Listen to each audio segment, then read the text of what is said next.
Bonjour à tous, je vous avais présenté Serge Mona il y a quelques temps dans une vidéo et aujourd'hui je vais vous faire vous lire un document assez rare et difficile à trouver qui est de Serge Mona, donc rapport d'enquête journalistique, CIA, vaccin, médecine militaire expérimentale, cristaux liquides.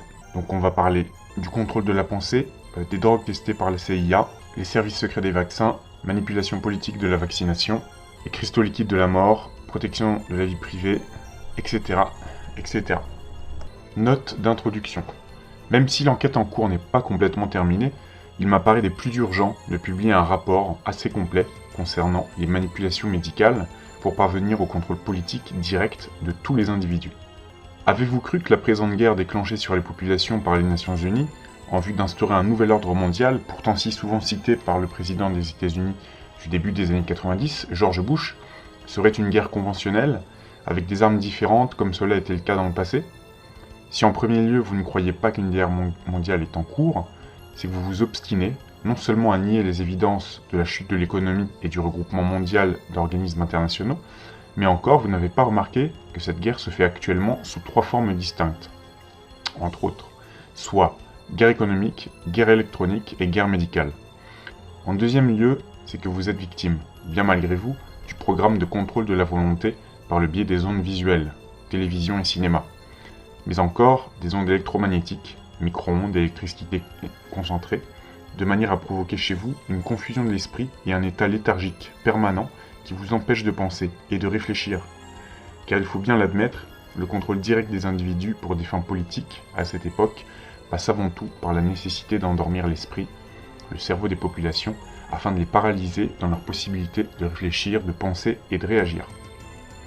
Par exemple, chaque fois que vous vous retrouvez devant une évidence, en face de preuves indubitables, devant des faits clairs et précis que vous savez intérieurement vrais, mais que vous les rejetiez soit par peur, soit par indifférence, mais sans y réfléchir en tout premier lieu, c'est que vous êtes victime de ce contrôle de la pensée, qui veut que vous n'acceptiez comme vrai et réel que ce qui est officiel, ce qui provient de personnalités reconnues provenant de la télévision, du monde politique et du monde scientifique.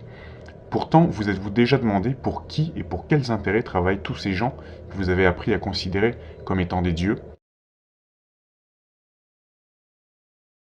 Le contrôle de la pensée. Technique et tactique du nouvel ordre mondial, par Glenn Kravitz. La route longue et tortueuse. Des tests ont été conduits sur des citoyens non volontaires et peu informés, des détenus et des militaires, utilisant des drogues psychoactives, de l'hypnose, des privations sensorielles, des thérapies électroconvulsives, des traitements aux électrochocs, ECT, de la psychochirurgie, de la thérapie de sommeil profond, des agents biologiques, armes chimiques, des substances de harassement, des commotions cérébrales, du stress, des stimulations électroniques du cerveau, ESB, des implants cérébraux électroniques, des fréquences d'énergie radio électromagnétique et plusieurs techniques. Elles furent appliquées sur des sujets dans toutes les combinaisons qui pouvaient se montrer prometteuses pour l'influence ou le contrôle des comportements humains. Aucune alternative ne fut négligée. On ne peut trop le dire, les résultats des expérimentations sur le contrôle de la pensée, qui ont été conduites par bon nombre de nations soi-disant civilisées, ont mené à une nouvelle espèce d'armes, et ces armes sont utilisées aujourd'hui. Ce sont les armes du nouvel ordre mondial, et elles sont spécifiquement conçues pour priver les individus, et même des pays entiers, de leur capacité de liberté de penser. Technique de contrôle de base. Le cerveau humain a souvent été comparé à un ordinateur. L'information est reçue, traitée, intégrée, puis une réaction est formulée et appliquée. Les contrôleurs de pensée manipulent l'information de la même manière qu'un programmeur manipule l'information. Premièrement, on contrôle la source, la qualité et la quantité d'information qui est reçue par le processeur, dans notre cas le cerveau. Puis on contrôle la manière dont l'information est traitée, dans ce cas par la manipulation des états de la conscience humaine. L'induction d'états de haute suggestibilité est la forme la plus banale de manipulation. La télévision est un outil efficace dans ce genre de manipulation, car elle rejoint une grande quantité de gens simultanément.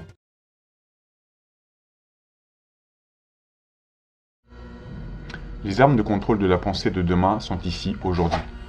Il existe des engins destinés à introduire des pensées dans l'esprit humain, des engins destinés à manipuler directement l'état de conscience, la capacité de traitement du cerveau, et des engins conçus pour lire les motifs des ondes cérébrales ou de pensée à distance. Les secrets de la vie. En janvier 1991, l'Université d'Arizona était l'hôte d'une conférence intitulée « Atelier de l'OTAN sur les phénomènes cohérents et émergents dans le système biomoléculaire ». La conférence révélait des développements fascinants, mais effrayants dans le monde des systèmes biomoléculaires, un sujet qui englobe un vaste champ de disciplines, incluant la biochimie moléculaire, la nanotechnologie, la psychoneuroimmunologie, l'ingénierie biomoléculaire et un bon nombre d'autres disciplines reliées à l'étude de la conscience humaine. L'organisateur et hôte de la conférence, le Dr Stuart Ameroff, du Collège de médecine de l'université, département d'anesthésiologie, déclara « Les buts de cette conférence étaient de comprendre les mécanismes de base de la vie et de la conscience. » Il prétendit que l'OTAN n'était que le commanditaire de l'événement et que leur participation se limitait à la présence de quelques représentants lors des conférences qui prenaient des notes. Ameroff croit que le siège de la conscience pourrait se situer dans des polymères cytosquelétaux ressemblant à des ordinateurs à l'intérieur des cellules. Plus clairement dit, la conscience d'un individu pourrait se retrouver dans les structures microscopiques à l'intérieur de chaque cellule individuelle du cerveau. Ces structures communiquent apparemment à travers des excitations cohérentes de l'ordre des nanosecondes, c'est-à-dire une sorte de couplage d'énergie à des longueurs d'onde ultra courtes. Ameroff poursuit, une idée exprimée qui a rapport à la vie après 2000 est que les protéines cytosquelettiques du cerveau pourraient être préparées dans un environnement artificiel qui pourrait être capable de contenir des fonctions cognitives. Un individu pourrait être capable de transférer sa conscience à un environnement artificiel quand son corps physique approcherait de l'expiration. Ceci soulève évidemment beaucoup de questions d'ordre philosophique et sociologique. Si nous pouvons même commencer à concevoir une technique pour enlever et ranger la conscience humaine dans un environnement artificiel et possiblement la transférer dans un autre corps, capable de garder des fonctions cognitives, alors personne ne devrait être surpris que le contrôle de la pensée soit possible. La technologie du contrôle. Un document qui fut distribué à la conférence se démarquait par son attitude différente envers les développements dont on discutait. C'était en effet un avertissement glacial aux scientifiques présents à propos des abus potentiels de leur découverte. Le sujet du document, le contrôle de la pensée. Distribué par le chercheur indépendant Harlan E. Girard, le document était intitulé « Effet des radiations gigahertziennes sur le cerveau humain. Développement récent dans la technologie du contrôle politique ». Il explique comment l'énergie des micro-ondes peut être et est utilisée pour influencer et contrôler le comportement humain. Dans une lettre concernant la présentation de Girard, Stuart Ameroff déclare que ces prétendues techniques utilisaient des vibrations de nanosecondes, ou plus rapides, gigahertziennes, micro-ondes, etc., et donc étaient en rapport avec le thème de la conférence, c'est-à-dire la conscience reliée aux excitations cohérentes de nanosecondes dans le cytosquelette. Le document en soi, par contre, est beaucoup moins intéressant que terrifiant du point de vue scientifique. C'est un rapport fidèle sur les capacités opérationnelles d'agences qui pourraient employer de telles technologies. Girard débute la présentation en expliquant « Les États-Unis ont développé des équipements de communication qui peuvent rendre la vue aux aveugles, l'ouïe aux sourds et la force aux paralytiques. Ça peut débarrasser les malades en phase terminale de toute douleur sans l'usage d'aucune drogue. Un homme peut garder l'usage de toutes ses capacités jusqu'au jour de sa mort. Ces équipements de communication se basent sur une nouvelle manière de concevoir le cerveau humain et le système neuromusculaire et des radiations gigahertziennes pulsées à des fréquences ultra basses. Certains de ces équipements sont maintenant opérationnels dans les rangs de la CIA et le FBI. Ils ne seront jamais utilisés pour rendre la vue aux aveugles ou l'ouïe aux sourds parce que ce sont des pièces centrales de l'agenda politique domestique et étranger de James A. Baker et de George Herbert Walker Bush. Domestiquement, les nouveaux appareils de communication sont utilisés pour torturer et assassiner des personnes qui correspondent au profil imaginé pour nettoyer une population entière de terroristes, pour torturer et assassiner des citoyens qui appartiennent à des organisations qui promeuvent la paix et le développement en Amérique centrale, pour torturer et assassiner des citoyens qui appartiennent à des organisations opposées au déploiement et à l'utilisation des armes nucléaires, et pour créer une race d'esclaves appelée automatons, ou ce qu'on appelle populairement le candidat mandchou. À l'étranger, les essais ont lieu sur des otages détenus par les États-Unis, au Canada, en Grande-Bretagne, en Australie, en Allemagne, en Finlande et en France. De plus, il y a eu une longue série de suicides bizarres parmi des informaticiens britanniques, ceux-ci ayant tous un quelconque lien avec la United States Navy. Considérant la manière imprudente, désespérée et indiscriminée avec laquelle les nouvelles armes américaines ont été utilisées, les médecins s'occupant des morts et des mourants devraient prendre en compte les opinions et associations politiques connues de leurs patients avant de procéder à un diagnostic ou à conduire une autopsie.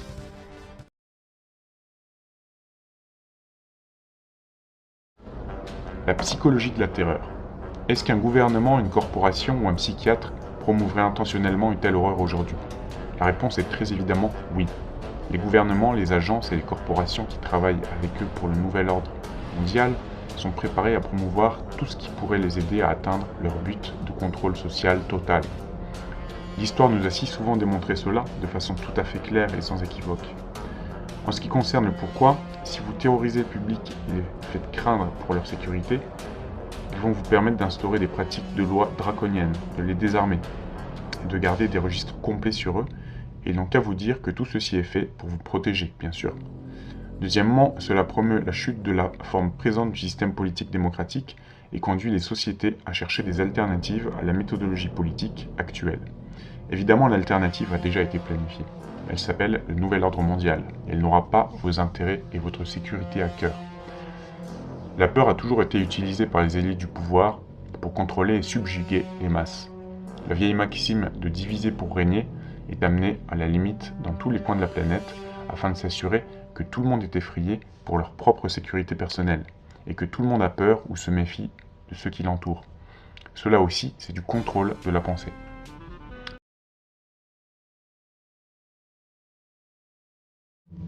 West avait aussi très hâte d'essayer la machine Schwitzgebel, avec laquelle on implante de petites électrodes dans le cerveau, les connectant ensuite à des transmetteurs radio, permettant ainsi un contrôle par télécommande.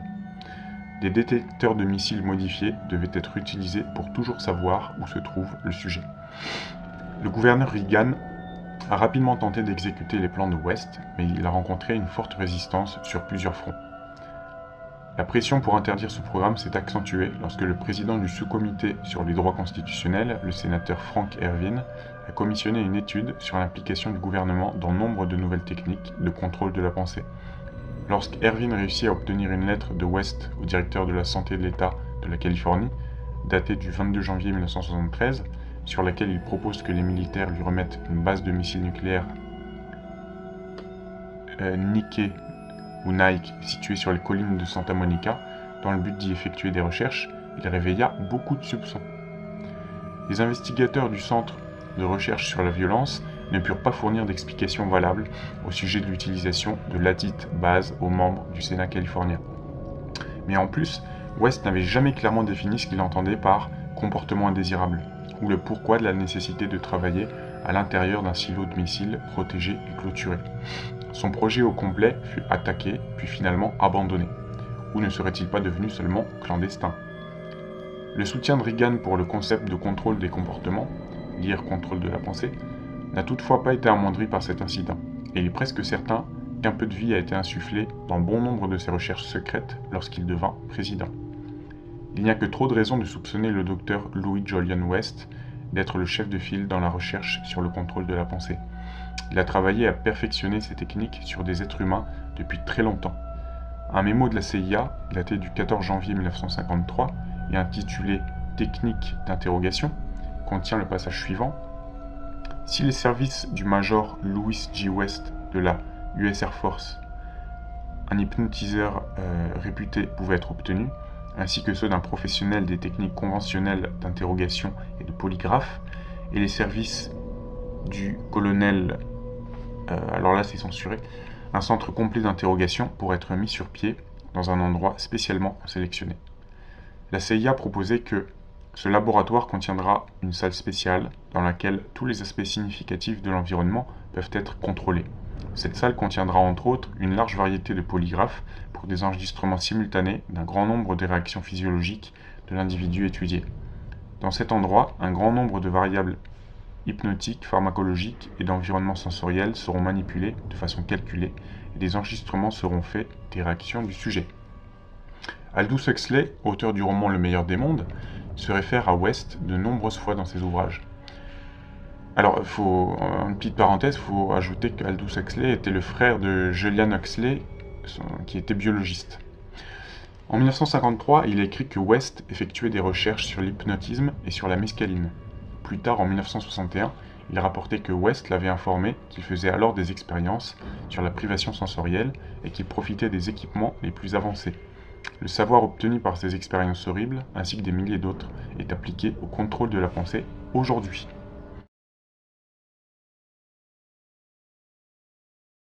Le contrôle de la pensée. Le temps qui manque. Une série d'expériences conduites par la CIA pour trouver une méthode pour provoquer l'amnésie découvrit que des pulsations de micro-ondes pouvaient être utilisées pour surstimuler la production d'acétylcholine dans le cerveau, un neurotransmetteur associé à l'emmagasinage de la mémoire. Ce procédé était connu sous le nom de EDOM, dissolution électronique de la mémoire. Lorsqu'un sujet est exposé à ce signal, il ne peut tout simplement pas emmagasiner de la mémoire, et donc reste avec une période d'amnésie ou de temps manquant. Ils peuvent même être influencés à ne pas se souvenir de ces amnésies. D'après le livre The Mind Manipulators, les manipulateurs de la pensée, par Alan W. Shefflin et Edward M. Hopton Jr., publié en 1978, les DOM altèrent la perception du temps en émettant des ondes radio et des tonalités ultrasoniques, qui eux agissent sur les produits chimiques qui agissent sur l'emmagasinage de la mémoire dans le cerveau. Il semble même que cette technique puisse être utilisée pour effacer des souvenirs spécifiques des cerveaux d'individus qui ont été exposés à des informations hautement classifiées et qui quittent l'emploi d'agences gouvernementales qui travaillent avec des informations sensibles. Cette technique particulière me laisse songeur à propos de ces événements appelés de temps qui manque, associés à de présumés enlèvements extraterrestres. Nous avons développé la technologie qui provoque des périodes d'amnésie dans nos propres laboratoires et nous n'avons pas besoin d'un truc extraterrestre pour nous montrer comment le faire. Tout est dans la tête.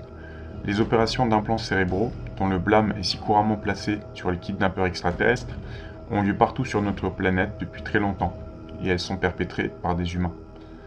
Des docteurs en Suède ont placé des transmetteurs cérébraux dans les têtes de patients anesthésiés sans leur consentement ou leur savoir depuis plus de 30 ans. Il existe des preuves que les hôpitaux de Södertörnquist, Karolinska, Nacka et Sundsvall ont implanté des transmetteurs cérébraux sans la permission ni la connaissance de leurs patients durant plusieurs décennies. Les autorités suédoises nient l'existence des transmetteurs cérébraux et avisent les plaignants qu'ils risquent d'être internés dans des hôpitaux psychiatriques s'ils continuent de parler de ces appareils. En 1985, pourtant, une lettre fut écrite par des représentants de plusieurs groupes des droits de l'homme et des professionnels légaux et techniques, envoyée à l'attorney général du pays, puis référée au district attorney, M. Overklagaren, qui détermina qu'une telle activité ne serait pas considérée comme un crime. Overklagaren, ADII 7685. Un manuel de 1968, intitulé Télémétrie biomédicale, écrit par le Dr Stuart McKay, anciennement de l'Université de Californie à Berkeley, qui était utilisé par l'unité d'éducation de l'Institut de recherche de la défense suédoise, rapportait que parmi les divers instruments de télémétrie disponibles aujourd'hui, il y a des transmetteurs miniatures qui peuvent être avalés, portés de façon externe ou implantés chirurgicalement sur des animaux ou des humains. Ils permettent l'étude simultanée du comportement et des fonctionnements physiologiques. La portée des observations est trop étendue pour plus qu'une allusion à quelques exemples. Les possibilités ne sont limitées que par l'imagination du chercheur.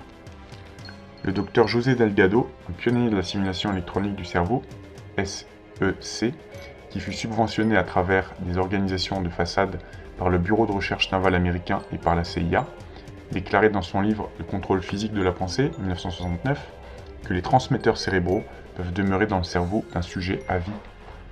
L'énergie qui actionne le transmetteur est transmise par des fréquences radio.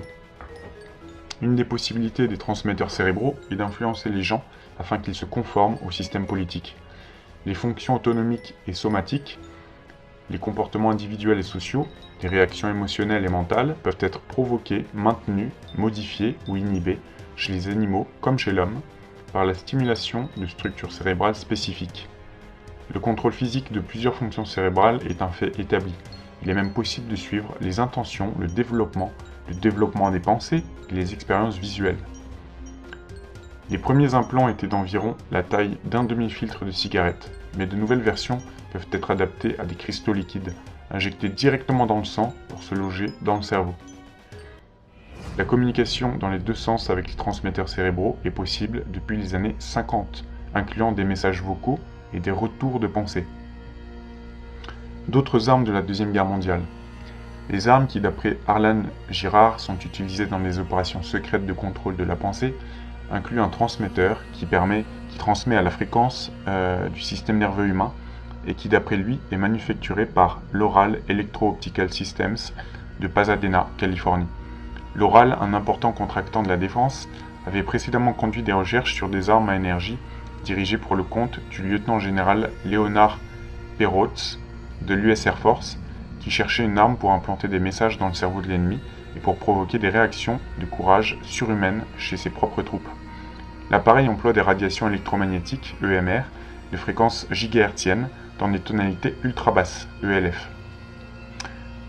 Elle est utilisée pour torturer les gens physiquement et mentalement et à distance. Des armes de ce type ont supposément été utilisées contre les femmes britanniques qui protestaient contre la présence de missiles cruise américains sur la base aérienne commune de Greenham dans les années 70. Cette arme peut être utilisée pour induire une privation totale de sens en transmettant des signaux aux nerfs auditifs de la victime à de telles puissances qu'ils ne peuvent même plus s'entendre penser. Cet appareil a transformé le concept de la vieille phrase « Il y a tellement de bruit ici, je ne peux même plus m'entendre penser » en un redoutable engin de terreur. Les procédés employés par de telles technologies ELF sont décrits dans plusieurs publications du département de la Défense, incluant le spectre électromagnétique dans les conflits à basse intensité par le capitaine Paul E. Tyler, commandant médical de la Navy, qui est inclus dans une collection intitulée « Les conflits à basse intensité et la technologie moderne », édité par le lieutenant-colonel David J. Dean, Air Force. Le papier fut livré en 1984 et la collection publiée en 1986 par la Air University Press de la base aérienne Maxwell en Alabama. Un autre appareil à pulsation de micro-ondes peut transmettre des signaux audibles directement à un individu tout en restant inaudible à qui que ce soit d'autre. La technologie est très simple et elle peut être construite avec un banal fusil radar policier. Le faisceau de micro-ondes généré par l'appareil peut être modulé à des fréquences audio et transmettre des voix directement dans le cerveau. Dans son livre The Body Electric, Robert Baker, candidat au prix Nobel, décrit une série d'expériences conduites au début des années 60 par Alan Frey, où ce phénomène fut démontré pour la première fois, aussi bien que des expériences ultérieures conduites en 1973 à l'Institut de recherche militaire Walter Reed par le docteur Joseph C. Sharp, qui suivit lui-même des tests dans lesquels il prouva qu'il pouvait entendre et comprendre des paroles transmises dans une chambre d'isolation sans écho via un audiogramme pulsé en micro-ondes dirigé vers son cerveau. Puis Baker déclare que de tels appareils peuvent évidemment être utilisés dans des opérations secrètes visant à rendre une cible folle avec des voix ou faire parvenir des informations indécelables à un assassin programmé. Un livre de 1978 intitulé « Effets et applications auditives des micro-ondes » par James C. Lynn expliquait comment des voix audibles peuvent être transmises directement au cerveau. Cette technologie pourrait être utilisée pour rendre l'ouïe aux sourds, mais au lieu de cela, elle était retournée contre le public. Alan Frey rapportait aussi qu'il pouvait ralentir, accélérer ou arrêter les battements cardiaques d'une grenouille isolée en les synchronisant avec un faisceau de micro-ondes. D'après Robert Baker, des résultats similaires ont été obtenus avec des grenouilles vivantes, ce qui démontre qu'il est techniquement possible de provoquer des crises cardiaques avec un faisceau destiné à traverser la poitrine humaine. Entre parenthèses, peut-être que l'auteur de ce rapport, Serge Mona, en a été victime. Il est mort d'une crise cardiaque au début de la cinquantaine. Je devrais mentionner que Baker ne participe pas, à ma connaissance, à de telles recherches. Je crois qu'il est plus intéressé dans les aspects humanitaires de la recherche électromagnétique et qu'il critique les applications militaires et d'espionnage de ce type de recherche. Il a été démontré que des rayons d'énergie électromagnétique concentrés à ultra haute fréquence, UHF, peuvent être utilisés pour provoquer une agitation et une activité considérable. Alors là, en parenthèse, on a une annotation où il y a marqué Rwanda, point d'interrogation, ou pour provoquer une faiblesse et une léthargie musculaire. Les micro-ondes peuvent aussi être utilisés pour brûler la peau humaine, augmenter les effets des drogues, des bactéries ou des poisons, ou affecter le fonctionnement de tout le cerveau. Ces effets ont tous été étudiés en profondeur par la CIA. Le 21 septembre 1977, en témoignant devant le sous-comité du Sénat sur la santé et la recherche scientifique, le docteur Sidney Gottlieb, qui dirigea le programme MKUltra, fut forcé de discuter des aspects de la quête de la CIA pour trouver des techniques d'activation de l'organisme humain par des moyens électroniques à distance. Dans un projet de recherche top secret financé par l'administration Reagan, au nom de code Opération Black Beauty, le docteur Michael Persinger, un physiologiste américain qui dirige le laboratoire de psychophysiologie environnementale à la Laurentian University de Sudbury, Ontario, fut chargé de développer une arme qui puisse être utilisée pour calmer rapidement des foules en colère. Il développa un appareil électromagnétique qui employait des champs de basse intensité à variation de temps pulsé à des registres de fréquences extrêmement basses, à des fréquences entre 1 et 10 Hz. Apparemment, une personne se trouvant dans le champ de cet appareil trouvera un endroit spécifique de son cerveau inondé d'histamine, provoquant des crises incontrôlables de vomissement. Est-ce là le genre d'activation que l'on peut vouloir atteindre? Des amis bas placés. Arlan Girard n'est pas étranger au contrôle de la pensée. Il déclare qu'il a lui-même été ciblé depuis 1983, après qu'une série d'événements l'apporta à l'attention de certains individus moins qu'agréables et néanmoins très puissants. Tout a commencé quand il fit quelques remarques négatives sur le genre de républicanisme de Ronald Reagan à l'ancien lieutenant-gouverneur d'Hawaï, qu'il approcha en 1976, quand il travaillait en Australie, pour ramasser des fonds pour la campagne de réélection à long terme de Reagan. Il fit aussi valoir sa désapprobation face à l'éventualité qu'un ancien directeur de la CIA devienne président, en réponse à une question relative à comment il voyait George Bush, de qui il ne savait pas grand-chose à ce moment-là, prendre la direction de la Maison-Blanche. Plus tard, quand Girard fit application à un poste de commissaire au Pacifique Sud, un poste de commerce qui est sous la juridiction de la Maison-Blanche, le bureau du président demanda de l'information concernant son passé. Dans sa réponse, Girard mentionna son contact avec l'ami hawaïen de Reagan, ayant oublié ses remarques passées et pensant que ce contact irait en sa faveur. James Baker, qui était responsable de choisir le candidat, appela l'ancien lieutenant-gouverneur d'Hawaï et résultat, ses remarques précédentes furent connues de Baker. Il découvrit plus tard que le gouverneur, comme Baker, était un proche ami de Reagan. Girard conclut que son téléphone fut mis sous écoute et son courrier ouvert de façon journalière à partir de mars 1983, une fois que Baker décida qu'il n'était pas du bon côté. Autour de cette période, il prétend qu'une enquête fut entreprise sur lui, soit par le National Security Planning Group de George Bush, ou par une des organisations antiterroristes proactives dirigées par Oliver North à partir du sous-sol de la Maison-Blanche. En 1983, Oliver North, que Reagan appelait « mon marine favori », était le lien entre le National Security Council et la FEMA, l'Agence fédérale de gérance des urgences, une organisation d'extrême droite responsable de coordonner les agences gouvernementales en période d'urgence nationale ou de troubles civils, aussi bien que planifier un gouvernement de continuité.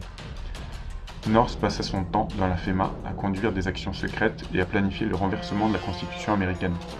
On croit qu'il a aussi créé une division dans l'agence qui reçut la tâche de neutraliser les ennemis de la Maison-Blanche. Le nom de code de ce programme est Dakota. Le mémo non daté suivant, préparé par le National Laboratory de Los Alamos, intitulé « Concept pour assister l'Agence fédérale de gérance des urgences dans ses missions », trace les grandes lignes de la recherche proposée pour enquêter sur les effets des radiations de micro-ondes sur les organismes mammifères, donnant encore plus de crédibilité aux allégations de Girard. Girard croit que la raison pour laquelle il devint une cible du contrôle de la pensée est que son profil correspondait à celui de John Hinckley Jr., l'homme qui tenta d'assassiner Ronald Reagan en mars 80. Lui aussi venait d'un foyer privilégié et, comme Girard, était éloigné de son père. Il semblerait évident que Hinckley désapprouvait les politiques de Reagan, bien qu'il y ait nombre de théories selon lesquelles le but de l'assassinat de Reagan était de donner la présidence à Bush plutôt qu'il n'en fut finalement le cas. Après que la tentative eut échoué, Reagan rendit presque tous ses pouvoirs présidentiels de toute façon. Il n'était réellement qu'un acteur jouant le rôle d'un président. Girard habitait Los Angeles, pas très loin du ranch de Reagan, à Santa Barbara, au moment de l'enquête, ajoutant, il croit, à la spéculation concernant son potentiel de menace. Bien qu'il ne s'agisse que de coïncidence, il se peut que ça n'ait pas été vu de cet œil, car c'est autour de cette période que le traitement de contrôle de la pensée a commencé. Une idée de la naïveté des évaluations des menaces potentielles pour le président par la Maison-Blanche effectuée après la tentative d'assassinat est mentionnée dans le livre de Bob Woodward Veil, The Secret Wars of the CIA. Il rapporte qu'il y a des rapports sur les menaces à la vie du président que les agents et les analystes ne prenaient pas au sérieux et qu'il n'était généralement rien de plus que deux gars assis dans un bar disant qu'ils voudraient tirer sur Reagan. Le DCI William Casey répliquait « Je veux une équipe là-dessus ». En 1989, le FBI refusa à M. Girard l'accès à son propre dossier à cause qu'il est exempté de publication obligatoire sur la base de 5 USC paragraphe 522b. Cette section du Code des États-Unis s'applique à des documents à être gardés secrets dans l'intérêt de la défense nationale ou de la politique étrangère. Girard n'a jamais eu une autorisation de sécurité ni appliqué à un poste qui en requérait, bien qu'il ait travaillé pour l'Air Force, de qui il avait obtenu des charges honorables en 1963. Que pouvait donc cacher le FBI? Girard prétend qu'il était exposé à de l'information hautement classifiée et extrêmement sensible lorsque ses entraîneurs ont essayé de lui parler, pour l'inciter à commettre des meurtres ou au moins à se suicider. Certains contrôleurs inexpérimentés sont même entrés en communication directement avec son cerveau, relativement normalement, avant de commencer leur tirade continue d'abus, et certains lui ont même dit qu'ils se pratiquaient sur lui avant d'être envoyés dans des missions plus importantes. La charade démocratique. D'après Harlan Girard, l'équipement a aussi été utilisé pour influencer la politique de manière beaucoup plus directe. Il croit que Michael Dudakis, le candidat présidentiel démocrate opposé à George Bush lors des élections présidentielles de 88, fut ciblé par la technologie des micro-ondes dans le but de gêner ses performances lors de discours publics, une fois que les sondages eurent démontré qu'il représentait une menace sérieuse pour Bush. Il prétend aussi que l'équipement fut utilisé contre Kitty Dukakis et l'accula presque au suicide. Dans le monde merveilleux de la politique américaine, un candidat présidentiel avec des problèmes comme cela va de toute évidence perdre la course à la Maison-Blanche. Girard m'expliqua le scénario de cette façon. Même si l'assassinat de Kennedy et le Watergate n'étaient pas des coups d'État, l'élection de 88 l'était certainement. Il est vraisemblable que tous les trois furent en effet des coups et qu'ils aient été menés par le même gouvernement de facto. Les deux premiers sont les sujets de bien de bons livres et encore plus de théories.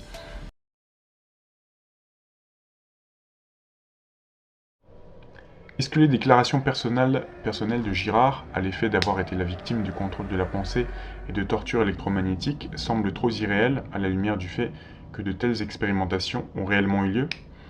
Il dit que le plus grand défaut de l'efficacité du traitement auquel il était soumis réside dans l'évaluation simpliste de sa personnalité, déclarant « Je ne suis pas meurtrier ni suicidaire. La CIA peuvent m'assassiner, mais je ne serai jamais l'automate de personne. » Nul doute que bien des individus n'auront pas la même capacité de résister, ni la même force de persévérer. Quant à pourquoi il est encore en vie, dans les jours où il se rendit compte que la Maison-Blanche ou le FEMA était en train d'essayer de le neutraliser, il commença à tenir un journal qui inclut les numéros des plaques d'immatriculation de nombreux véhicules associés à son traitement qui peuvent être retracés directement à la Maison-Blanche. Il a fait circuler de nombreuses copies de ce journal pour sa propre protection.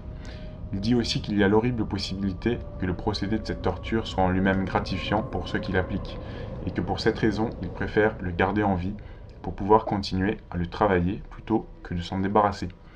Il a été porté à croire, et il croit, que des rapports quotidiens sont préparés sur le progrès de la torture sur des êtres humains avec les armes ELF, et que ces rapports sont disponibles aux sympathisants tordus à l'intérieur du gouvernement comme récompense pour leur patronage à des agences comme la CIA.